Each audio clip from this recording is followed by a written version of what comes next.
बिल्कुल अनामिका जी, आप शाब्दिक आचरण की बात कर रहे हो, बिल्कुल बचना चाहिए। बड़े बड़े विद्वान और बैरिस्टर, बड़े अच्छे इंटेलिजेंट बैरिस्टर है, इतने साल से चुनाव जीत के आ गए हैं, पार्लियामेंटेरियन है, तो उनके जो शब्द हैं, उनके जो सेंटेंसेज है, सारा देश देखता है। उनको अपने नपे तुले शब्दों का प्रयोग करना चाहिए, कोई भी नेता हो। राधिका जी, मैं आ रही कह रहा हूँ कि जिस अवधेश देश के अंदर जी, जो नपे तुले शब्दों का इस्तेमाल करना चाहिए, लेकिन वो वैसे कभी करते नहीं है। वो वैसे हमेशा से जानते हैं कि कहां से उनको वोट बैंक, वहां कहां से उनको वोट मिलना है और किसको उन्हें रिझाना है, और वहीं पर सीधे निशाना करते हैं, वहीं पर टारगेट करते हैं।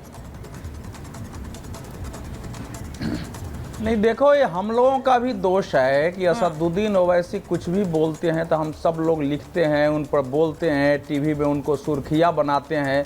और उन्होंने तय किया हुआ है कि हमको देश में केवल मुसलमानों को भड़काने की दृष्टि से ही बोलना है, और हमको इस देश में सबसे कट्टर मुस्लिम नेता की छवि हमारी बननी है। तो उनकी एक पॉलिसी है। देखो, पहले इस घटना पर आते हैं। मुझे हैरत है, वरुण पुरोहित जी कह रहे हैं कि कोर्ट में जाना चाहिए। ये घटना, जिस घटने पर वहाँ प्रदर्शन हुआ, वो महाराष्ट्र के अहमदनगर में एक स्वामी जी ने कुछ भाषण दिया था। मुसलमानों ने कहा कि ये भाषण इस्लाम के विरुद्ध है, मोहम्मद पैगंबर साहब का अपमान है। वहाँ जगह जगह प्रदर्शन हुए महाराष्ट्र में। महाराष्ट्र के 3 जगह पर उनके खिलाफ FIR दर्ज हो गया। अब छतरपुर में ये जो शहजाद अली साहब हैं, जो वहाँ कांग्रेस के उपाध्यक्ष हैं, ये हैं, और इनके भाई हैं, वो भी जो है कांग्रेस के पार्षद है। इन दोनों लोगों ने बाजाप्ता अभियान चलाया, वहाँ पर्चे बंटवाए कि हम थाने पर चलेंगे और थाने का घेराव करेंगे और थाने को हम ज्ञापन देंगे। चलो, थाने ने अनुमति दे दी ज्ञापन देने की, लेकिन उस उतने बड़े जुलूस में वहाँ से पत्थर, चाकू, डंडे सब कहाँ से आ गए अचानक? और जाने के बाद थाने पर हमले हो गए और उससे बचना मुश्किल हो गया। पुलिस वालों को पहले बचना पड़ा, थाना प्रभारी घायल हो गए, एक आरक्षी घायल हो गया। तो उसके बाद क्या लोगों की वहां पूजा की जाएगी? उस समय कोर्ट में जाएगा कि उस समय आदमी मुकाबला करेगा? अब एक तो है, दूसरी बात यह है कि ये जो भवन है, आपने लोकल प्रशासन का फेलियर मान लिया अवधेश जी। दूसरी बात, लोकल प्रशासन का फेलियर मान लिया आपने। अरे सुनो, आप अब बीच में नहीं भाई, आप सुनिए वरुण जी, बीच में नहीं, मुझे बोल लेता हूं, आप स्वयं बीच में नहीं बोलते। आप बोल रहे थे, पूरी बात बोल लेने दीजिए। ये जो कोठी है, ये कोठी जो शहजाद अली है, उन्होंने नरसिंहा फिल्म से प्रेरणा ली थी कि हमको बाबूजी की तरह एक कोठी बनानी है, ओमपुरी, जहां से वो खड़ा होकर ऊपर से आदेश देता है और लोगों को दीवारों में चुनवाया जाता है या गोली मारी जाती है। ठीक उसी स्टाइल में आप देखेंगे। लेकिन हैरत की बात यह है कि मध्य प्रदेश में 2003 से सरकार है, वहां का प्रशासन है, सबको पता है कि वो लीगल बन रहा है। 5 साल से वो बन रहा है 11,000 फीट में, 10 करोड़ रुपए लग गए उसमें, लेकिन अभी तक उसको गिराने की कोशिश नहीं हुई। तो इसका मतलब उसका प्रभाव इतना था कि सरकार बीजेपी के होने के बावजूद उसको लोग छूने से डरते थे।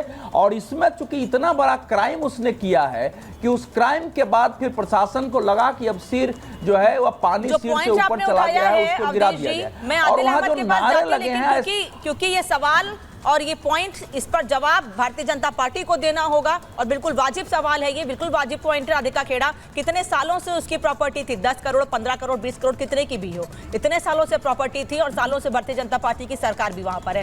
छतरपुर में ये प्रॉपर्टी दिखी नहीं, इतने इलीगल लोकल प्रशासन को, सरकार को नहीं दिखी कि इलीगल है ये। अब दिख रहा है कि इलीगल है, उस पर बुलडोजर चलना चाहिए। उसके घर में आर्म्स वगैरह निकल रहे हैं।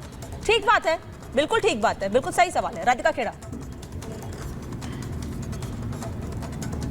देखिए, मैं यहाँ पे तब से सुन रही हूँ जो ये सपोर्ट किया जा रहा है और बोला जा रहा है कि प्रधानमंत्री यहाँ नहीं गए, राहुल गांधी क्यों गए? तो राहुल गांधी क्यों गए थे मणिपुर? राहुल गांधी क्यों ट्वीट लिख के कह रहे थे कि मैं जाऊंगा उन्नाव, मैं जाऊंगा हाथरस, देखता हूँ कौन रोकेगा? क्यों प्रियंका गांधी ने धक्का मुक्की करी थी?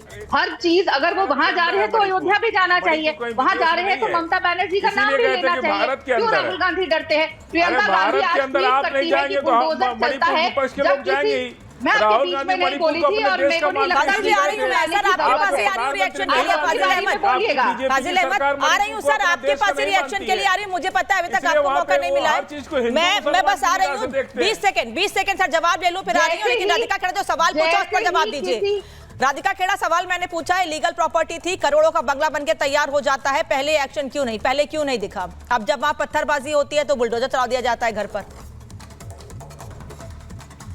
देखिए, जब सामने आया, हो सकता है पता नहीं था, जैसे ही सामने आया चला दिया बुलडोजर। आप तो मान रही है ना इलीगल प्रॉपर्टी है, तो बुलडोजर तो चलना चाहिए ना। आज कल नहीं चला तो आज क्यों चल रहा है? अब सरकार के पास या कोर्ट में भी जब आप जाते हैं तो क्या ये कहा जाता है कि 5 साल पहले नहीं चलाया था तो अब वो लीगल हो गया? क्या इलीगल ही है ना। पत्थरबाजी कर रहे हैं, हर चीज है। मुझे तो ये समझ नहीं आता, जैसे ही बात आती है कि कोई मुसलमान है तो सब कांग्रेसी उछल के आ जाते हैं, चाहे वो प्रियंका गांधी हो, फटाफट ट्वीट करेगी। लेकिन बंगाल की लड़की के साथ जब कुछ हो रहा था, अयोध्या में लड़की के साथ कुछ हो रहा था, तो ममता बनर्जी का मां भी नहीं निकलता उनके मुंह से, अखिलेश यादव का अ तक नहीं निकलता। एक पैरासाइट है जो कांग्रेस, क्योंकि इन लोगों के ही नाम पे तो वो अपनी सीटें जीत के आई है, खुद तो उनके पास कुछ है नहीं। जहां अकेले लड़ते हैं वहां कुछ होता नहीं है। तो ये पैरासाइट बीच जो बन के रहे नहीं आया होगा, तकलीफ होती है हिंदुओं के पास जब होता है, क्यों नहीं बोलती? अब उसको नोटिस में लिया गया है, अब कार्रवाई की जा रही है, और जो शख्स गलत है, जिसने माहौल खराब किया, अगर उस पर कार्रवाई हो रही है तो आपके पेट में क्यों दर्द हो रहा है? यहाँ से हो गई। हाँ, फाजिल अहमद देखिए, हाँ।